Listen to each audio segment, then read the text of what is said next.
தேவனுடைய பரிசுத்த நாமங்களுக்கு துதிகன மகிமை உண்டாவதாக. ஜீவ வார்த்தை என்கிறதான தினமும் ஒரு செய்தியை கொடுக்கிற இந்த நிகழ்ச்சியின் மூலம் மீண்டுமாக உங்களை சந்திப்பதில் மிகுந்த சந்தோஷம். இந்த செய்திகளை அநேக கேட்கிறீங்க, அநேகர் உற்சாகப்படுத்துகிறீர்கள். தேவனுடைய நாமத்துக்கு எல்லா கனமும் துதியும் மகிமையும் உண்டாவதாக.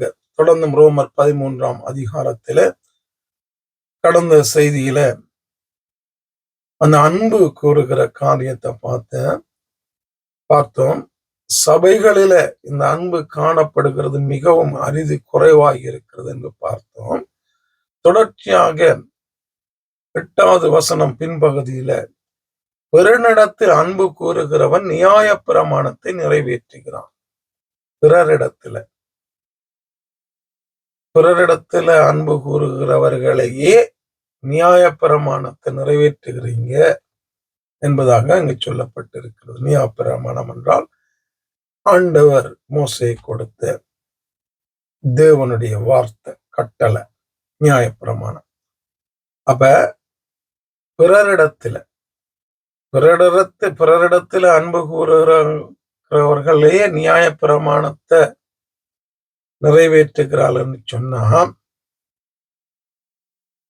அப்ப எங்களுடைய சகோதரங்களாக, உறவுகளாக, ஒரே இரத்தத்தினால கழுவப்பட்டவர்களாக, ஒரே ஆவியினால் அபிஷேகம் பண்ணப்பட்டவர்களாக, ஒரே பிதாவினால் அழைக்கப்பட்டவர்களாக இருக்கிற சபைகளுக்கு வருகிற, ஆண்டவரை ஏற்றுக்கொள்ளுகிற ஆண்டவருடைய பிள்ளைகளை எவ்வளவாக நாங்கள் நேசிக்க வேண்டும்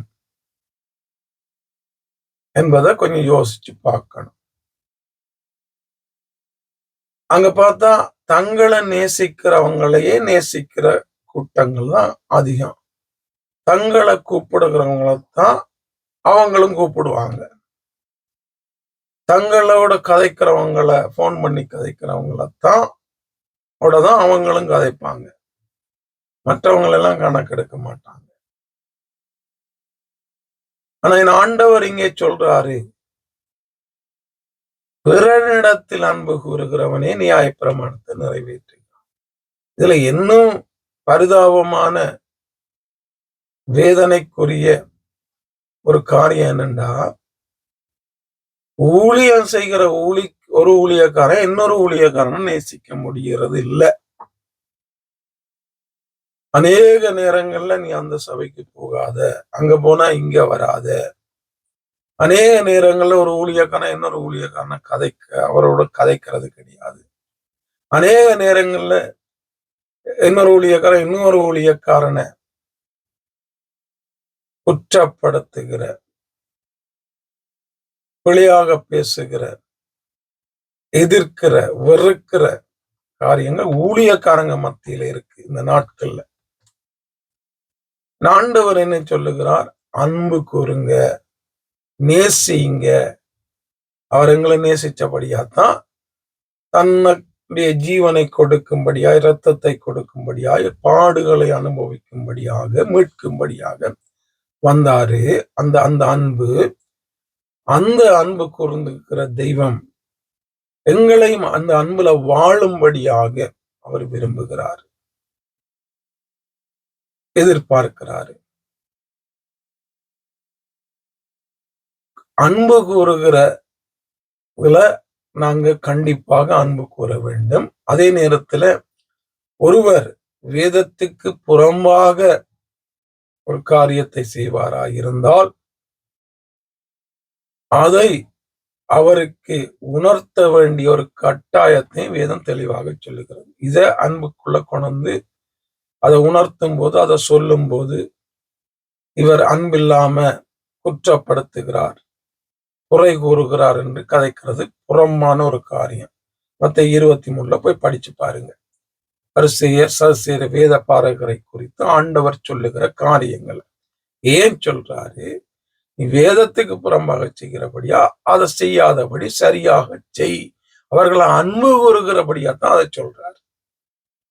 அப்ப நாங்களும் அன்பு கூறுகிறபடியா அவங்க அழிந்து போயிடக்கூடாது என்பதற்காக சத்தியத்தை சத்தியமா போதிங்க, சத்தியத்தின்படி சபையை நடத்துங்க, ஊழியங்களை செய்யுங்க, காரியங்களை செய்யுங்க என்பதை போதிக்கணும்.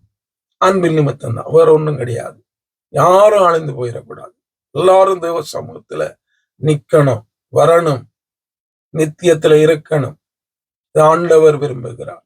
ஆண்டவர் விரும்பும் போது அதிகமாய் நாங்க விரும்ப வேண்டிய ஒரு கட்டாயம் இருக்குது. அப்ப அந்த அன்பு, பிறனிடத்தில் அன்பு கூறுங்க என்று சொல்லும் போது, எங்களுடைய சொந்த கண்ட உடனே பிரதர், பிரதர், சகோதரனே என்று சொல்றோமே, அந்த சகோதர அன்பு இருக்கா? உண்மையா உள்ளத்திலிருந்து சகோதரனே என்று சொல்லுகிறோமா? கொஞ்சம் யோசிக்கணும். நடிக்க கூடாது. இருதயத்தை பார்க்கிற தெய்வம் அவர். அதுக்கு கணக்கு கேட்கிற தெய்வம் அவர். ஆகவே நடிக்கிறது, ஏமாத்துகிறது, மாய்மாலம் பண்ணுகிறது கிறிஸ்தவ வாழ்க்கையில இருக்கக்கூடாது.